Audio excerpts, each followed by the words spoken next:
హోదా కల్పించాలని మేము డిమాండ్ చేస్తాం.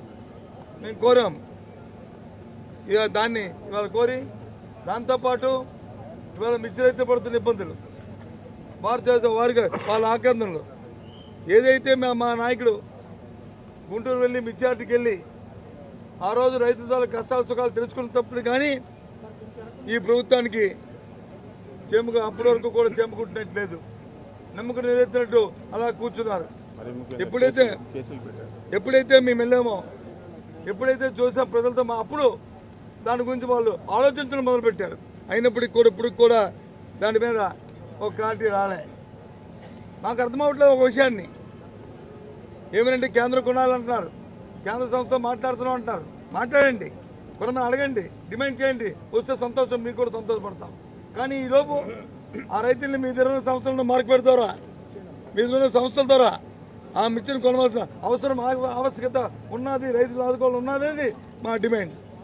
ఇవన్నీ చెప్పాలంటే, ఇవన్నీ మాట్లాడాలంటే, ఇవాళ శాసనసభలో మాట్లాడాలంటే మరి మా పార్టీకి ప్రతిపక్ష హోదా కావాలి.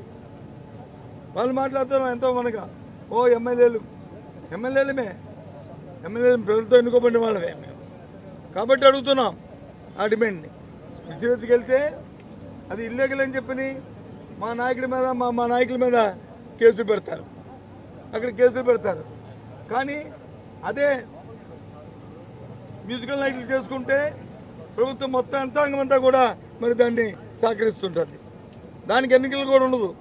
కానీ రైతులకి రైతు సమస్యల పట్ల మరి ప్రతిపక్షం దాన్ని ప్రస్తావిస్తే మా మీద మరి ఇల్లు కేసు అది ఇది లీగల్ అంట.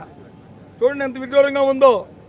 ఇవన్నింటినీ కూడా మేము అడగాలంటే, ఇవన్నింటినీ రైతుల పట్ల మరి గొంతెత్తాలంటే ప్రతిపక్ష హోదా కావాలి, ప్రతిపక్షంగా గుర్తించాలి మా పార్టీని. అది మా డిమాండ్ అనేది ఇవాళ మేము ప్రత్యేకంగా చెప్పాము. అంతేకాదు ఎన్నో సమస్యలు ఉన్నాయి రాష్ట్రంలో. అంతానా సూపర్ 6 అన్నారు, సూపర్ 6 కాదు, సూపర్ 8 కాదు, సూపర్ 1 వరకు 1.5 వరకు వచ్చింది. ఏదైతే 3,000 రూపాయల పెన్షన్ ఉందో 4,000 ఇచ్చారు తప్ప ఏమి ఇచ్చారు చెప్పానండి. ఈ ప్రభుత్వం 9 నెలలు అయింది, ఇంకా కొత్త బడ్జెట్ పెడుతున్నారు, ఏదో చెప్తున్నారు రేపు పెడతాం ఎల్లుండి ఇస్తామని ఆశలు చెంబెడుతున్నారు. ఇది ధర్మం కాదు, ఇది ఇలా మోసం చేయడం, ప్రజలను మోసం చేయడం ధర్మం కాదని చెప్తున్నాం.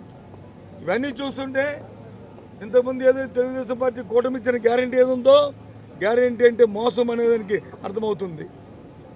ఇది కాదు, కరెక్ట్ కాదు. కాబట్టి ప్రజల తరఫున మేము అడుగుతున్నాం, మా బాధ్యత ప్రభుత్వం చెప్పవలసిందే, ప్రభుత్వం దానికి వివరణ ఇవ్వాల్సిందే, జవాబు చెప్పవలసిందే అనేది మా డిమాండ్.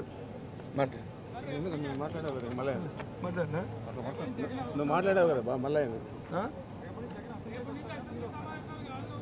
ఏదండి ప్రభుత్వం తాలూకా ప్రతిష్టంభం చూసి దాని మీద ఆధారపడి ఉంటుంది. ప్రభుత్వం తాలూకా ప్రతిష్టంభం చూసి మేము ఏదైతే మా డిమాండ్ ఉందో, మా రెండే పక్షాలు ఉన్నాయి కాబట్టి, పాలక పక్షం ప్రతిపక్షం కాబట్టి ఆ ప్రతిపక్షాన్ని ప్రత్యేక ఇస్తే దాని మీద ఆధారపడి ఉంటుంది మా తాలూకా స్పందన.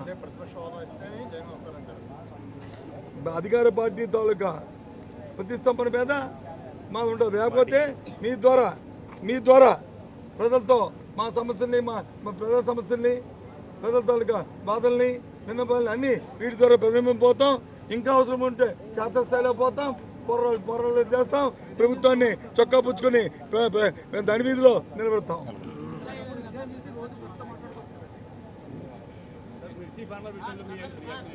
ఏంటి మిర్చి ఫార్మర్ చెప్పగా మా డిమాండ్, మిర్చి ఫార్మర్స్కి మద్దతు ధర ప్రభుత్వం ప్రకటించాలి.